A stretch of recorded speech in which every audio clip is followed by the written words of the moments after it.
જંગલમાંથી કઠિયારો કુવાડા ટીપાવીને નીકળો ને તેથી જંગલના ઝાડવા રોતા હતા. એટલે મોટા ઝાડવાએ કીધું એટલે કે હું કામ રોવો છો? એ કે ઓલો કઠિયારો કુવાડા ટીપાવીને ગયો ને, એ કે વહેલો મોડો આપણને કાપી નાખશે. તેથી મોટા ઝાડવાએ બહુ સરસ જવાબ આપ્યો. એ કે કઠિયારાની તાકાત નથી ને કુવાડાની તાકાત નથી, પણ માલપા હાથા આપણા છે, જોઈજો. એ કે એ હાથા ન બનો ને તો કોઈની તાકાત નથી. પછી સમાજ કોઈ બી હોય, કુટુંબ પરિવારમાં ଯଦି વિખવાદ જાગે અને અંદર નજર કરો, એકાદો હાથો આપણો હોય ને હોય, નકર કોઈની તાકાત નથી કોઈ સમાજની સામે લાંબો હાથ થઈ શકે. એટલા જ માટે મહાપુરુષો તમને ને મને સદગુરુની જેને શાન મળે એને જ આ દુનિયા બાપુ ઓળખે, એને જ સમજણ હોય, એને જ પોતાના મીરાએ કીધું આત્માને ઓળખ્યા વિના લક્ષ 84 નહીં મટે, તમારી ભ્રમણા ભાંગ્યા વિના ભવના ફેરા નહીં મટે. આ પીપળીમાં બાપુ સવારામ સાહેબ 50 થી 60 વર્ષ થયા પ્રજાપતિ. તમે જોવો તો ખરા, જબુમાં કરી ગયા પોતાના રહી ગયા. ભલામણ એમ કે અમે ભક્તિ કરી છે ને અમારું થઈ જાય એવું નથી, કાંઈ બીજા આમાંથી મેળ પાડી લે. કહેવાનો મારો અર્થ એ છે કે જો શબ્દની અસર થઈ જાય તો બાપુ આપણો મેળ પડી જાય. બાકી તો આપણા બૈરા છોકરાને વ્યવહાર છે ને એ તો આપણે હાસવવો પડે, કારણ કે આપણે ઊભું કર્યું એટલે એને આપણે આપણી ફરજમાં રહેવું પડે. કારણ કે ભગવાને બૈરું આપણને હારે નથી આપ્યું. હા, આપણે અડધું ગામ લઈને ગયા હતા ઘોડામાં ચડીને, એટલે એ બૈરું પછી એમ કે તેલનો ડબ્બો ખૂટી રહ્યો તો લાવી દેવો પડે. એ આપણે ઊભું કરેલું, એમાં પછી બૈરા ડખા ન કરે. પણ આપણા નથી એ મગજમાં રાખવાનું.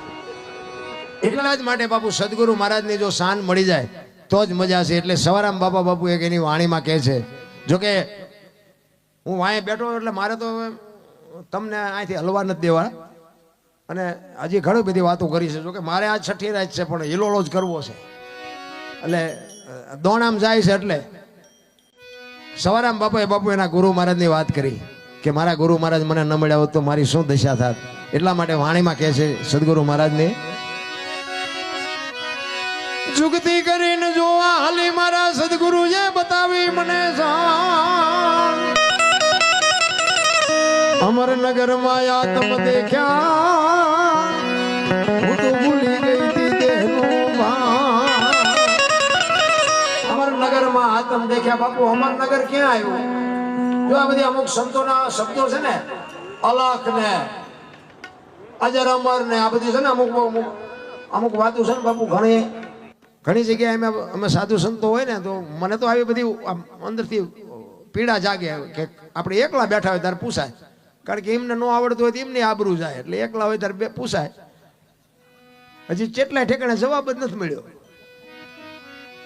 પાછા આપણને એમ કે આ બધી ગહન વાતો છે, તમને ન સમજાય. એટલે પણ ગહન વાતો તો અમને ન સમજાવી ત્યારે બીજાને તેમ કોને સમજાવશો? પણ ખબર તળિયા ઝાટક છે, શું આપણને સમજાવે? આપણે હાલા જતા આમ આખા કપાળ રહી ગયા હોય, ઢીસણ સુધી ડેર ખાવા હોય ને હાલા જતા હોય વાંયથી હાથ કરે, એ ભગત ખડા રે તેરા બેડા પાર, તમે રોટલા આટો વંડીઓ ઠેકો, શું બેડા અમારા પાર કરો? કાંઈ કરાવવાની જરૂર નથી. આપણા મા બાપ છે, આપણા ગુરુ જ છે, એક સમજી લેજો. અને ગુરુની જરૂર છે 100%, પણ બાપુ એવા કંઈક ગુરુ મળે તો. બાકી તો બાપુ આપણે આવ્યા નથી કે આવશે કે 50 મૂકીને જાય છે ને એવા ગાળિયા નાખવાનો કોઈ મતલબ નથી. કારણ કે છેક જો પહોંચાડી ન કે તેના ગુરુને કોઈ જરૂર જ નથી, એવા ગુરુને ન પહોંચાડીએ કે એવા ગુરુની જરૂર જ નથી. એક ગુરુ ચલો બે આમ હાલ્યા જતા હતા ને જંગલમાં, એમાં બરોબર દી હાથનો ટાઈમ થયો ને ગુરુએ કીધું કે સંધ્યાનો સમય થઈ ગયો, મારે સંધ્યા પૂજા કરવી પડશે. ચેલાએ કીધું બાપુ હાવજની ડાળકો સંભળાય છે, આય નો બે આય ઉપાડી લઈ છે બેયને. તો કે ના, મારા ગુરુનો આદેશ છે, મારે પૂજા અર્ચના કર્યા સિવાય અહીંથી હલાય નહીં. અને ગુરુ મહારાજ બેઠા, આસન જમાયું અને તું તાર લાગી ગયો. ચેલો પડખે બેઠો, પણ એની આંખો ઘડીએ ઉગડી જાય. એ કે હારો કંઈક સિંહ બી આવશે તો. અને આવા ચડકટા બોલે એટલે થાય તે. અને ખરેખર બાપુ સિંહ નીકળ્યો, બાપુનો તાર લાગી ગયો, બાપુને ખબર જ નથી. અને ચેલાની આંખ ઉગડી ગઈ, આમ સિંહ નીકળ્યો ને કે કરતો આવ્યો, એટલે સિંહ બાપુ ચેલો બાપુ ઝાડવા ઉપર ચડી ગયો. ઈ કે ગુરુ ગયા. અત્યારે લગભગ બાપુ છેલ્લા ગુરુ નાસ્તો કરાવે એવા જ હોય દાદા. તો ઈ ઝાડવા ઉપર બેઠો જોતો હતો. ઈ કે ગુરુ હમણાં ઉપડી જવાના. સિંહ આવ્યો, ગુરુ મહારાજની પાસે આવીને ગુરુ મહારાજની આમ પરિક્રમા કરી, સામે બે પગ લાંબા કરી પગે લાગીને ભીયો ગયો. ચેલો બેઠો વિચાર કરે, ખારો હું બેઠો તો મને પગે લાગે. ઘડીક થયું ને હેઠો ઉતરીને પાછો બાપુ પાસે બે ગયો ને ઘડીક થયું બાપુ જાય ગયા. ઈ ચીપીઓ ને જોડી ને કમડળ ને બધું કર્યું ભેગું. ગુરુ કહેલા આમાંથી કંઈક તો ઉપાડ્યા, બધું મારે જ એકલાનું ઉપાડવાનું. તો કે બાપુ ચીપીઓ લાવો મારી પાસે. એ ચીપીઓ આની કડીમાં આંગળી ભરાવીને આમ ફેરવતો જાય ને બાપુ એ વાતું કરતો જાય. એ કે બાપુ હમણાં બેઠા હતા ને કે અહીંયા સિંહ આવ્યો હતો. બાપુ કે આવ્યો હોય છે. એ કે બાપુ હું ભાળી ગયો ને મને બીક લાગી તો હું ઝાડવે સડી ગયો. એ કે સડી ગયો હોય છે. એ કે બાપુ પછી તમારી પાસે આવીને કે આમ પરિક્રમા કરીને તમને પૈયા લાગીને વિયો ગયો. તો કે વિયો ગયો હોય છે. એમ કરતો જાય ને ચીપીઓ ફેરવતો જાય. એમાં ચીપીઓ બોરડીમાં ભરાણો ને બોરડીમાં મધ બેઠેલું. હવે મધ ઉડ્યું. હવે આમતું શાંતિ બેઠું એની હળી કરો એટલે શું થાય? એ બાપુ ગુરુને ચેલાને બેન સોટ્યું. બે આમાં આમાં માથા કરતા કરતા બે ખેતર હોય. ઓલો ઓલાને કાંટા કાઢે ને ઓલો ઓલાને બાપુ રાતા 16 કરી મૂક્યા.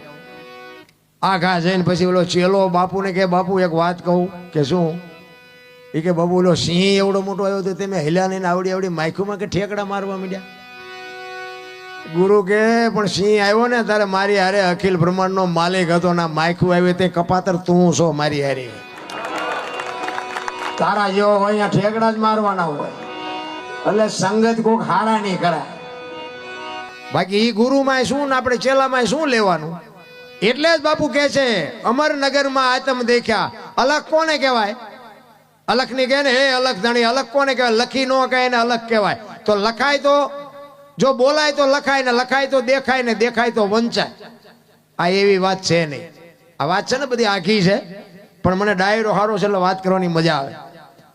જો બોલાય ને તો લખાય, લખાય તો દેખાય ને દેખાય તો વંચાય. આ એવી વાત છે નહીં. હું તમને એક વાત કરું. તેલનો ડબ્બો લઈને કોઈક આવતું હોય અને એને તમે પૂછો કે ડબ્બાના કેટલા? તો એમ કે 25 રૂપિયા. હવે તેલના 25 છે ડબ્બાના. તેલ કાઢી લ્યો ડબ્બાનું શું આવે? નકરા 25 આવે ને. પણ જો વાત ઉપર ધ્યાન આપજો. કિંમત તેલની છે પણ તેલને રાખવા માટે ડબ્બો જોવે. તેલ એમનામ ન રહે. બીજી વાત એમાં દેહ છે ને, દેહની કિંમત કાંઈ નથી. આ દેહને દુનિયા દિવાળી જ મૂકવાની છે પણ દેહ વગર ભજન ન થાય. અને તેલ ગમે એનું હોય, સિંગ તેલ હોય, પામોલીન હોય કે કપાસિયાનું જે હોય એને લખાય ડબ્બા ઉપર. તેલ ઉપર ન લખાય. એ નથી લખાતું ને એટલે એને અલગ કહેવાય. એ આ દેખાતો નથી. બાકી આમ જોવો ને તો તલ મૂકે એટલી જગ્યા નથી. અલગ વસ્તુ એવું જુદી છે. અમારે તો રાતે આ પ્રોગ્રામ પતે અમારે તો સોરનો ને કલાકારનો બેનો એક ટાઈમ હોય. 3 વાગે 4 વાગે અમારો પ્રોગ્રામ પતે ને પછી અમારો દીકરો ગાડી હાંકતો હોય ને તો હું એને એમ કહું જાત્રા વાળા હેલા જાય રાતે ધ્યાન રાખજો ને કે આ ભજન ગાવામાં મેં કહું આપણે હલવાઈ ન જાય. રાત ને દી તમે જુઓ તો આમથી આમ જાય છે, આમથી આમ જાય. આપણે એમ થાય કે શું ગોતે છે ખબર જ નથી પડતી. ખરા રોડ ઉપર બાપુ એક ગામ છે ને, અહીંયા એક સંઘ નીકળ્યો હતો. તો અહીંયા કોઈ પટેલની વાડી છે એટલે અહીંયા દર વર્ષે અહીંયા આવે ને સંઘ એટલે અહીંયા એ ઉતારો આપે ને અહીંયા ભજન ભાવનો પ્રોગ્રામ રાખે. એટલે મને અહીંયા બોલાવેલો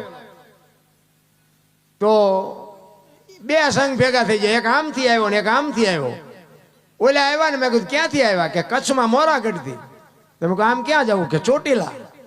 આનકોરથી આવ્યા. મેં કીધું તમે ક્યાંથી આવ્યા? કે ચોટીલાથી. ક્યાં જવું? કે મોરાગઢ. મેં કીધું પણ આ તમે 2 જણા શું મથો છો? આવડા અહીંયાથી આવ્યા કે અહીં જવું છે, આવડા કે અહીંથી અહીં જવું છે. તો અહીંયા આમાં ફેર શું છે? આમ જ હાલે છે રામ. આપણા ગામની મૂર્તિ હોય એમાં કે ગામની આમા ગામની મૂર્તિમાં કઈ ફેર હોય? કોઈ બાપુ મૂર્તિ આપણી યારે રૂબરૂ વાત નથી કરતી. અમે એક મંદિરમાં ગયા હતા. બાપુ કે 20 રૂપિયા લાવો. મેં શેના? કે ટોકરો વગાડવાના. મેં કહું અમારા રામજી મંદિરમાં 4 ટીંગાય છે, ધરાઈશું તો નહીં વગાડવી. આમ નામ જ હાલે છે બાપુ. ઈ હાટું ત્યાં બા છે બધા નથી બાજતા. પૈસા ગણવાના માણા રાખવા પડે. તમે જોવો તો ખરા દુનિયા ઢગલા કરે. ઘરે માને ને બાપ ને બાપુ કઈક જોતું હોય તો કે સાના માના બેવો તમારે શું કરવા છે? અત્યારની પ્રજા મા બાપ ને એમ કે તમને ખબર નથી પડતી, તમને ખબર. એટલે ખબર નહોતી એટલે તો 100 વીઘા રાખી હતી. તું 10 વીઘાના ઉલાળિયા મીડિયો કરવા નથી અમને ખબર પડતી. અરે મારા છોકરાને કોઈની ગુલામી ન કરવી પડે. પેટે પાટા બાંધી અને છોકરા હાટું જમીનું રાખી. હા અમારે ત્યાં જમીનું વેચીને ટ્રેક્ટર લે. મેં કીધું આંખશો ચા ફળિયામાં? જમીન વેચીને ટ્રેક્ટર લઈ ચા હાકે? એક ભાઈ તો ખેતર વેચી ટ્રેક્ટર લાવે. એ કે ભાડા બાડા કરશું. પણ મેં કીધું કુના અહીંયા કરશું? મેં ખેતર વેચીને કહ્યું કે હા મેં પૈસા છે? તો કે ના. તો મેં કહું હાથેડા શી ના લાવશો? એટલે કે એ તો ખબર જ ન રહી. તમે નકરું ફેરવો ભાડે. આવા ને આવા ઊંધા ગાળિયા થયા છે ભલામણા. મા બાપે આપ્યું છે ને વધારી ન કહો તો કંઈ નહીં, પણ છે એ જાળવજો. બાકી તો છે ને મરી જવાનું છે, કરોડપતિ હોય એને મરવાનું છે ને ભિખારી ને મરવાનું છે. બાકી એ તો ત્રાજવું લઈને બેઠો છે, બધી બધાની ખબર છે.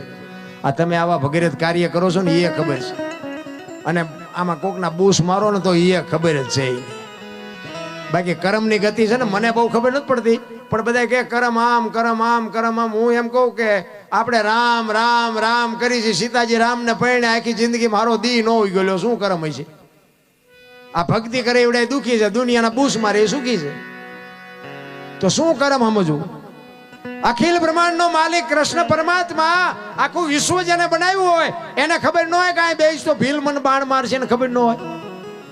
ભીલે બાપુ મારી નાખ્યા કૃષ્ણ પરમાત્મા, એનું શું કરમ હશે? થઈ થાવીને થાશે એવો ત્રિકાળ જ્ઞાની મહાપુરુષ ગંગાનો પુત્ર ભીષ્મ છેલ્લે બાણની પથારીમાં ઉવું પડે. શું એનું કરમ?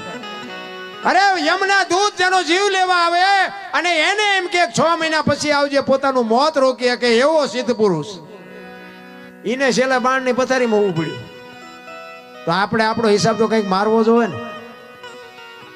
જેટલાનું પડાવ્યું છે ને જેટલાના બૂસ માર્યા છે ને જેટલા હું તો જેટલાના કઢાવી દેતો હતો ને કોકના પૈસા કઢાવી દેતો હતો. અત્યારે મારા બૂસ માર્યા બોલો જેટલાય. આ દુનિયાને સુધરવું હોય તો સુધરવાય ક્યાં દે એમ છે. એટલે આ દુનિયા છે દોરંગી, દુનિયાના ધોકા શું ધરવાના હોય ભલા મને. સવારામ એટલે જ કહે છે કે બાપુ આ દેહની વાત છે. આખી જેટલા મહાપુરુષોએ વાત કરી ને બધી દેહની જ વાત કરી છે, બીજા કોઈની વાત કરી જ નથી. એટલે કે છે પચમ ખડકીમાં જાગીને જોયું જળહળ જળકે છે, જો ચંદ્ર ભાણ જા ઉલટીને આવે, તું તો ગગન મંડળમાં ચડી ગયો. ગગન મંડળ બાપુ આને છે ને મહાપુરુષો આપણું સરમસ્તક છે ને ગગન મંડળ કહે છે. આ સાંડલા શું કામ કરે? લ્યો વહામ કરે તો ન હાલે.